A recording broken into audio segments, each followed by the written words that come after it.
오늘 누가복음 4장 1절부터 44절까지 말씀으로 성령의 능력으로 살라, 성령의 능력으로 살라, 이런 제목으로 말씀의 은혜를 나누고자 합니다. 예수님은 사람이셨습니다. 말씀이 육신이 되어 이 세상에 오신 하나님이셨지만 예수님은 분명히 우리와 동일한 몸을 입으신 사람이셨습니다. 그러므로 예수님의 삶은 오늘 우리의 삶과 크게 다르지 않습니다. 예수님의 모습에서 우리는 우리 자신의 모습을 보게 됩니다. 그래서 우리는 참된 위로를 예수님 안에서 받게 되죠. 시험을 받으시는 예수님의 모습은 할리우드 액션이 아닙니다. 그런데 오늘 누가는 예수님의 시험에서 아주 중요한 언급을 하고 있음을 보게 됩니다. 예수님이 성령의 충만함을 입어 요단강에서 돌아오셨다는 것입니다. 또한 광야에서 40일 동안 성령에게 이끌리셨다고 증언합니다. 그리스도인이 성령님과 동행하지 않으면 승리할 수 없습니다. 저는 우리 강경제일교회 성도 여러분들이 성령님과 동행할 뿐만 아니라 늘 성령 충만하시기를 주님의 이름으로 축원합니다. 자, 첫 번째로 1절과 2절을 보시면 마귀의 시험을 피해갈 수 없음을 기억하고 성령의 충만함을 입어야 합니다. 신앙의 여정에서 저와 여러분이 꿈꾸는 것이 있다면 그것은 시험이 없는 삶일 거예요. 목사님, 저는 시험이 없었으면 좋겠어요. 마치 중고등학교 학교를 다니는 학생들이 선생님, 우리 중간고사, 기말고사 안 봤으면 좋겠어요. 제가 시험 볼 때마다 선생님이 미워져요. 아마 학생들이 그런 마음을 가질 겁니다. 그러나 우리 신앙생활에서 시험이 없는 삶은 있을 수 없다는 것이죠. 이 세상에서 시험을 받지 않는 사람은 아무도 없습니다. 누구나 시험을 받죠. 자, 그러므로 바울은 고린도전서 10장 12절에서 우리에게 이런 권면을 합니다. 그런즉 선줄로 생각하는 자는 넘어질까 조심하라. 우리가 항상 서서 살 수 없잖아요. 앉아야 될 때가 있고 누워야 될 때가 있는 거예요. 그러니까 우리 삶의 시험이 다가올 때 그걸 이상하게 생각할 것이 아니라 주님, 이 시험을 이길 수 있는 힘을 주세요. 지혜를 주세요. 그렇게 기도해야 될 줄로 믿습니다. 예수님도 마귀의 시험에서 예일 수가 없으셨습니다. 우리는 이것을 주목해야 합니다. 즉 시험이 없는 삶을 꿈꿀 것이 아니라 매 순간 다가오는 시험을 어떻게 대처할 것인가를 준비해야 됩니다. 자, 그렇다면 예수님은 마귀에게 시험을 받으시기 전에 어떤 준비를 하셨을까? 누가는 이 질문에 대해서 1절에서 이렇게 대답하죠. 같이 읽습니다. 예수께서 성령의 충만함을 입어 요단강에서 돌아오사 광야에서 40일 동안 성령에게 이끌리시며. 아멘. 볼펜 있는 분들은 여기다 적으세요. 성령의 충만함을 입어 또 성령에게 이끌리시며. 여러분 아시지만 누가복음과 사도행전은 같이 읽어야 될 성경입니다, 사실은. 그래서 여러분들이 이 성경을 읽을 때 보통 우리가 이제 창세기, 출애굽기, 레위기, 민수기, 신명기 이런 순서로 돼 있죠. 또 마태, 마가, 누가, 요한 이렇게 돼 있지만은 사실은 누가복음을 읽은 다음에 읽어야 될 성경이 사도행전입니다. 그래서 이 의사 누가는 이 성령이라는 낱말을 참 많이 쓰고 있어요. 아주 성령에 대한 그 사모하는 마음이 있었던 것 같아요. 자, 예수님이 어떻게 마귀에게 시험을 받으셨느냐라는 거죠. 마귀의 시험에 대비한 예수님의 방법은 두 가지였어요. 두 가지. 첫째 뭐였죠? 성령의 충만함을 입는 거예요. 할렐루야. 둘째는 뭐죠? 성령에게 이끌림을 받는 거예요. 아멘. 예수님은 아무 준비 없이 마귀에게 시험을 받으신 것이 아닙니다. 성령의 충만함을 입으셨고 성령에게 이끌림을 받으셨기에 마귀에게 시험을 받으심에도 거뜬하게 이기실 수 있었던 거죠. 여러분 중간고사, 기말고사 시험 준비를 잘한 학생은 오히려 시험이 기다려지는 거예요. 선생님이 이번에 어떤 문제 내셨을까? 이번 교과서에서 어떤 문제가 나왔을까? 기다려지는 거예요. 우리가 신앙생활함에 있어서도 마찬가지라는 것이죠. 예수님이 마귀를 이기신 방법은 창세기 1장에서 하나님이 천지를 창조하신 방법과 동일합니다. 예수님은 하나님의 말씀으로 이기셨습니다. 그래서 우리가 이 세상을 살아가면서 하나님의 자녀로 승리하는 비결이 뭐냐? 따라합시다. 기도해야 합니다. 말씀을 가까이 해야 합니다. 또 한 가지 더 하면 찬송해야 합니다. 아멘. 우리가 이 삼박자가 잘 돼야 돼. 기도하며 살아야 되고, 하나님의 말씀을 가까이 되고, 우리 입술에서는 찬송이 끊어지지 않아야 돼요. 오늘날 저와 여러분의 삶도 마찬가지입니다. 마귀의 시험은 말씀으로 이겨야 될 줄로 믿습니다. 그래서 그 하나님을 붙잡고 하나님의 말씀을 기억하면서 살아가면 어떤 마귀의 시험에도 승리하게 될 줄로 믿습니다. 자, 두 번째로 14절과 15절입니다. 예수님은 성령의 능력으로 갈릴리에 돌아가셨음을 기억해야 됩니다. 마귀에게 시험을 받으신 예수님은 성령 충만함으로 승리하셨습니다. 마귀의 영적인 싸움에서 승리하신 예수님은 성령의 능력으로 갈릴리에 돌아가십니다. 저는 우리 사랑하는 성도 여러분들이 이 성령의 능력으로 여러분 각자에게 주신 사명 감당하게 되기를 주님의 이름으로 축원합니다. 성령의 충만함을 잊게 되면 우리는 성령의 능력을 힘입게 됩니다. 이제 우리는 강한 십자가 군병이 되는 거예요. 성령 충만은 우리를 강하게 만들어 줍니다. 여러분, 그래서 성령 충만은요, 선택이 아닙니다. 필수예요. 우리가 늘 성령 충만해야 돼. 우리 몸이요 건강하면요 병원균이 이렇게 다가도 우리가 그걸 이길 수 있는 거예요. 마찬가지죠. 하나님의 일은 인간적인 노력으로 되는 것이 아니에요. 성경에서 하나님께 쓰임받은 사람들의 공통적인 특징이 있다면 그들은 하나님이 주신 능력으로 무장을 했다는 겁니다. 여러분, 우리가 하나님의 일을 할 때도 인본주의적인 생각에 빠지게 되면 하나님의 일을 자꾸 그르치는 거예요. 저는 우리 사랑하는 강경제일교회 성도 여러분들이 아주 성령에 취하게 되시길 주님의 이름으로 축원합니다. 그래서 세상을 두려워하는 신앙인이 아니라 하나님을 두려워하고 하나님의 말씀이라면은 홍해 앞에서도 당당하게 설 수 있는 거예요. 어떻게 돼요? 하나님이 밤새도록 동풍을 불게 하셔서 홍해를 가르시고 마른 땅을 밟고 건너게 하신다고요. 이런 은혜가 여러분과 함께 하시길 주님의 이름으로 축원합니다. 저와 여러분이 잘 알고 있는 사도행전 1장 8절을 보시면 이 사실을 분명하게 알 수 있죠. 같이 읽습니다. 오직 성령이 너희에게 임하시면 너희가 권능을 받고 예루살렘과 온 유대와 사마리아와 땅끝까지 이르러 내 증인이 되리라 하시니라. 아멘. 여러분, 볼펜 있으면 비추고세요. 오직 성령이 너희에게 임하시면, 그리고 권능에다 동그라미 치시고 내 증인에다 동그라미 치세요. 누가가 기록한 사도행전에서 우리는 예수님의 증인이 되는 비결이 무엇인지를 알게 됩니다. 첫째, 성령이 임해야 됩니다. 예수님의 증인은 성령이 임해야 돼요. 둘째, 권능을 받아야 됩니다. 예수님의 증인은 아무나 되는 게 아니에요. 너희가 권능을 받고라는 말씀을 주목해서 봐야 됩니다. 여러분, 우리가 어떤 물건을 구입해서 샀습니다. 예를 들어서 이번에 이 강대상을 하면서 제가 요거를 해달라 그랬어요. 크리스탈 선구사에다. 이게 뭐냐면 마이크 올려놓는 거예요. 2개를 해달라고 해놓고 보니까 2개가 더 필요하더라. 2개 더 해달라 그랬어요. 여러분, 예를 들어서 우리가 이런 물건 하나를 썼습니다. 너무너무 좋은 거예요. 그럼 어떻게 되죠? 알아서 우리가 광고를 합니다. 이번에 내가 어떤 물건 샀는데 끝내준다고. 예를 들어 책을 사서 구입해서 읽어봤는데 그 책의 내용이 너무 좋은 거예요. 입을 벌릴 때마다 그 얘기를 하는 거예요. 여러분, 예수님 좋습니까? 아니, 솔직하게 얘기해요. 예수님 좋으세요? 이것보다 좋죠. 그럼 자랑할 거예요, 안 할 거예요? 자랑하셔야 됩니다. 영혼이 없는 물건 하나도 좋으면 동네방네 자랑을 하는데, 여러분, 우리가 왜 예수님을 자랑하지 않느냐 이거죠. 우리 의식 바꿔야 돼요. 여러분, 성령 충만은요, 자랑하기 위한 게 아니에요. 김집사, 나 성령 충만 받았다. 얼굴 보이지? 빛나는 거. 이러라고 성령 충만 주는 게 아니에요.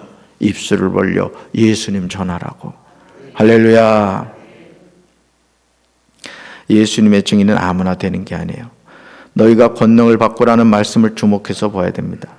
예수님도 공생의 사역을 감당하실 수 있었던 비결은 성령의 능력을 받으셨기 때문입니다. 성령의 능력을 받으신 예수님이 갈릴리에 돌아가시니 그 소문이 사방에 퍼진 거죠. 예수님은 친히 여러 회당에서 가르치십니다. 무사람에게 칭송을 받으시죠. 왜냐하면 성령의 능력을 받았기 때문이에요. 그래서 우리 장로님들이 대표 기도를 할 때, 또 우리 성도님 대표 기도를 할 때 늘 그러잖아요. 하나님, 우리 담임 목사님이 성령의 두루마기를 입혀달라고, 갑절의 영감을 부어달라고. 얼마나 지혜로운 기도인지 몰라요. 여러분, 말씀의 은혜 받으셔야 되잖아요. 그럼 그 은혜를 누가 주시냐 이거예요. 하나님이 주시는데 그 은혜는 하나님의 주의 종에게 성령의 능력을 주셔야 되는 거예요. 그러니까 여러분이 기도할 때마다 주여 우리 목사님 입술에 성령의 능력을 부어 주시옵소서. 여러분 중보해 주시길 주님의 이름으로 축원합니다. 자, 우리도 성령 충만의 주님의 사명을 감당합니다. 자, 세 번째로 31절과 32절입니다. 예수님의 가르치심에는 말씀의 권위가 있었음을 잊지 말아야 돼요. 예수님이 자라나신 나사렛에 도착했습니다. 자, 평소의 습관처럼 예수님은 안식일에 회당으로 가셔서 성경을 읽으려고 일어나셨습니다. 예수님은 예언자 이사야의 책을 건네받으시고 이사야 61장 1절 이하의 말씀이 기록된 것을 찾아 읽으셨죠. 자, 18절과 19절 읽습니다. 주의 성령이 내게 임하셨으니 이는 가난한 자에게 복음을 전하게 하시려고 내게 기름을 부으시고 나를 보내사 포로된 자에게 자유를, 눈먼 자에게 다시 보게 함을 전파하며 눌린 자를 자유롭게 하고 주의 은혜의 해를 전파하게 하려 하심이라 하였더라. 아멘. 여러분, 예수님 당시에는 신약 성경이 없었죠. 그렇죠? 예수님 당시에는 구약 성경 39권이 있었습니다. 그 성경 가운데 특별히 회당에 들어갔을 때 예수님이 이사야 61장 1절 이하, 오늘 누가복음 4장 18절과 19절 말씀을 읽으셨던 거예요.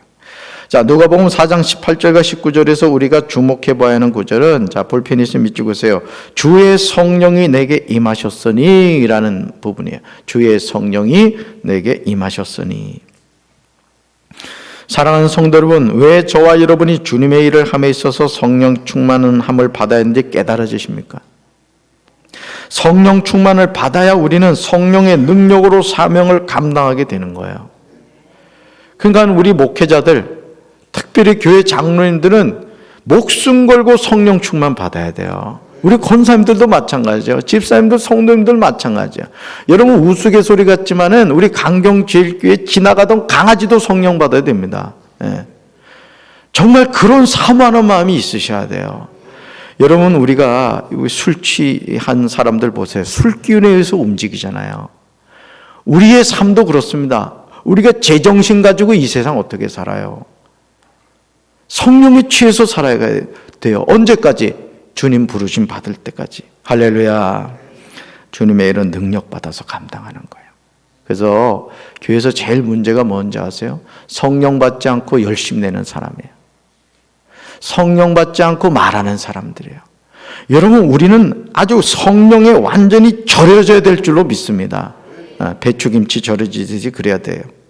예수님도 그냥 무턱대고 하나님의 일을 감당하신 것이 아니에요. 30세가 되셨을 때 예수님이 첫 번째로 한 일이 뭡니까? 성령에게 이끌려 광야로 가셔서 시험을 받으신 거예요. 여러분, 그 과정을 통해서 예수님이 소명을 찾으신 거예요. 아, 내가 이 사명을 감당해야 되는구나. 40일 주야를 금식하시면서 그 시험을 받으셨잖아요. 예수님이 공생애를 시작하심에 가장 먼저 하신 일은 요단강에서 세례요한에게 세례를 받으신 후에 성령의 충만함을 입으신 거죠. 이런 성령의 임하심은 예수님의 가르치심을 다른 선생들과는 근본적으로 다른 차이점을 나타낸 거예요. 우리는 이것을 구해야 됩니다. 그 목회를 하면서 저도 늘 하나님께 구하는 것이 뭐냐면은, 하나님 말씀에 지혜 주세요, 기도의 능력 주세요, 찬양의 기쁨 주세요. 그렇습니다. 왜냐하면 어제도 주일 설교 준비를 했습니다. 저는 주일 설교 준비를 이제 다음 28일 날 할 걸 보통 월요일 날 해요. 특별한 일이 없으면 미리미리 준비를 하거든요. 근데 여러분 생각해 보세요. 말씀을 준비할 때 하나님이 어떤 은혜 주시지 않으면 제가 어떻게 준비를 하겠습니까? 그래서 여러분, 담임 목사의 마음을 불편하게 하지 마셔요. 늘 이 목회자의 마음이 편할 수 있도록 해주셔야 돼요. 그러니까 여러분들이, 우리 장로님들이라는 모든 성도님들은 이 담임 목사의 마음, 우리 목회자들의 마음이 정말 하나님께 집중할 수 있도록 해주셔야 돼요. 아멘. 우리 전도사님들도 지금 교회에서 이 관리 집사가 없다 보니까 이런저런 일을 참 많이 하더라고요. 근데 사실은 우리 전도사님들도요, 목회에 전념할 수 있도록 해주셔야 됩니다. 그래서 우리 성도님들이 평소에 이게 시간이 있으신 분들은 교회 와서 자꾸 좀 살펴주시면 좋겠어요. 예를 들어서 여러분, 뭡니까? 뭐요? 갑자기 뒤에 서 있는 게 뭐죠? 추울 때 켜는 거? 히터 기름 넣는 것 같은 경우도 그렇잖아요. 저 평소에 와서 누가 와서 해주실 수 있는 거거든요. 그걸 우리 전도사님들이 시간을 내서 기름을 넣고 그럴 수 있습니다. 할 수 있어요. 하지만 우리 성도님들이 교회를 와서 생각하시고 살피신다 그러면 충분히 하실 수 있는 일이거든요. 저는 우리 전도사님들이 평소에도 전도하는 일, 어떻게 하면 지금 예를 들어서 유치부 교회, 어린이교회, 청소년교회, 청년교회 이렇게 이제 하고 있는데, 우리 전도사님들이 평소에도 아이들 신방도 가고 그 아이들 이름을 불러가며 기도하고 이럴 수 있어야 됩니다. 저는 앞으로 우리 교회가 그렇게 될 줄로 믿습니다. 아멘. 이 교회는요, 여러분이 주인이 되어 주셔야 돼요. 그래서 오셔서 자꾸 살피세요. 자꾸 살피시고, 지난번에도 제가 말씀드렸습니다만, 교회가 지저분하면 와서 청소도 하고 말이죠. 쓰레기가 돌아다니면 그 쓰레기 일리 와라, 돌아다니지 말고 쓰레기도 좀 청소하고 말이에요. 휴지통이 꽉 차 있으면 그런 것도 하시고요. 여러분, 우리가 성령 충만해서요, 뭐 하겠어요? 자랑하기 위한 게 아니잖아요. 주님의 일입니다. 그 많은 사람들이 이 주님의 일을 한다고 하면은 꼭 목회를 해야 되고 뭐 눈에 띄는 일을 해야 되고 이렇게 생각하는데 아니에요. 누가 보이지 않을 때 조용히 와서, 어떤 장로님은 이 화장지들 이렇게 리필하는 일을 하시더라고요. 그것도 얼마나 주님이 기억하시는 일입니까? 우리 사랑하는 성도 여러분들이 하나님이 주신 사명 잘 감당하게 되기를 주님의 이름으로 축원합니다. 자, 누가는 32절에서요 이 사실을 분명하게 기록하고 있어요. 32절 이렇게 나오죠. 그들이 그 가르치심에 논란이, 같이 읽습니다. 이는 그 말씀이 권위가 있음이로라. 아멘. 왜 사람들이 예수님의 가르치심에 놀랐습니까? 그 비결은 이는 그 말씀이 권위가 있었기 때문이라는 거예요. 이런 예수님의 사역에 대해서 36절을 보시면 사람들도 인정해요. 지금 사람들이 예수님에 관하여 하는 말이 들리십니까? 자, 36절 보세요. 같이 읽습니다. 다 놀라 서로 말하여 이르되 이 어떠한 말씀인고 권위와 능력으로 더러운 귀신을 명함에 나가는도다 하더라. 아멘. 예를 들어 우리 장로님들도 대표 기도를 할 때 말이죠, 일주일 동안 그 대표 기도를 놓고 주님, 제가 이번 주일날 대표 기도를 합니다. 또 연합속회 때 기도를 합니다. 주님, 제가 감당한 이 기도의 사명 잘 감당하게 해주세요.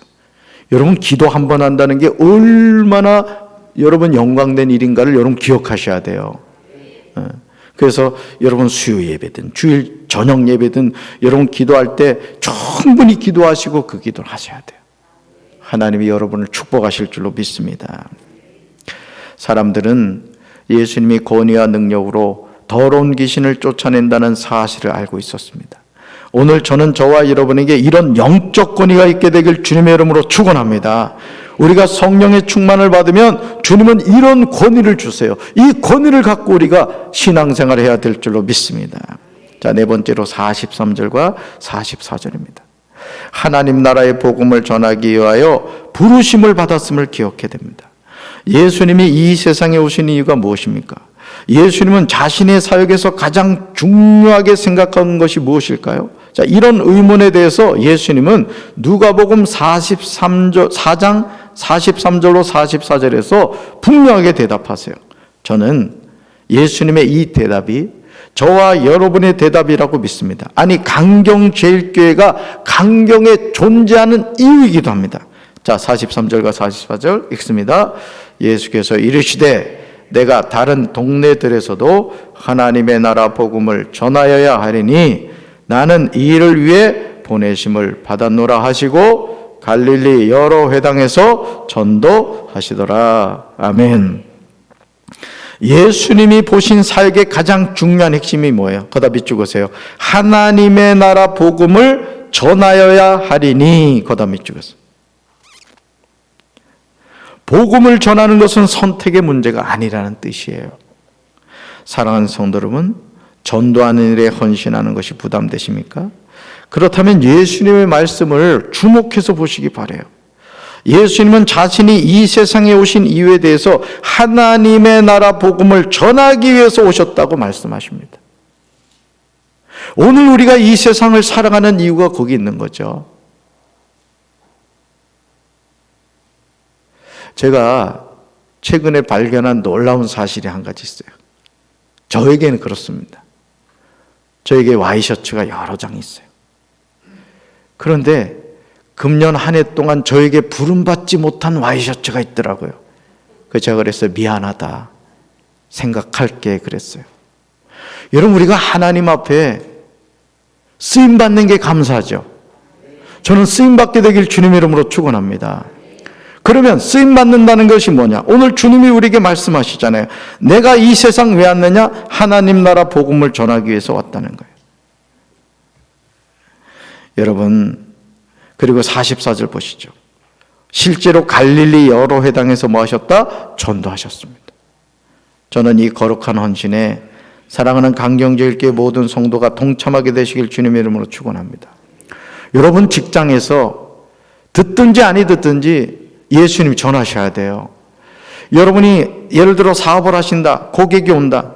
지혜를 구하세요. 하나님, 제가 이 사업을 하면서 복음을 전할 수 있게 해주세요. 그럼 하나님 지혜를 주셔요. 아멘.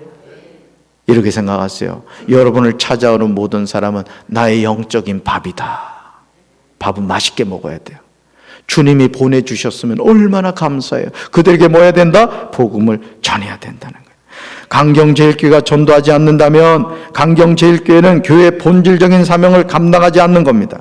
강경제일교회 성도가 전도하지 않는다면 하나님이 구원하시기로 작정한 영혼들의 구원이 지연될 것입니다. 사랑하는 성도 여러분, 전도의 자리로 나가지 않으시겠습니까?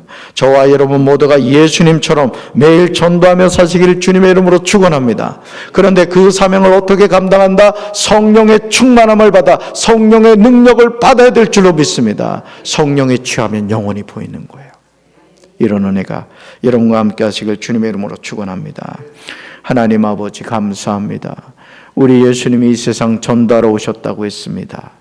오늘도 예수님을 알지 못해 고통 가운데 살아가는 영혼들이 얼마나 많습니까? 지옥 가는 영혼들이 얼마나 많습니까? 주여, 우리에게 복음을 주셨고 우리를 구원하여 주셨고 우리에게 보혜사 성령님을 주셨으니 이제 성령의 능력으로 예수님을 전하는 복음의 사명자들이 되게 하여 주시옵소서. 예수님의 이름으로 간절히 기도합니다. 아멘.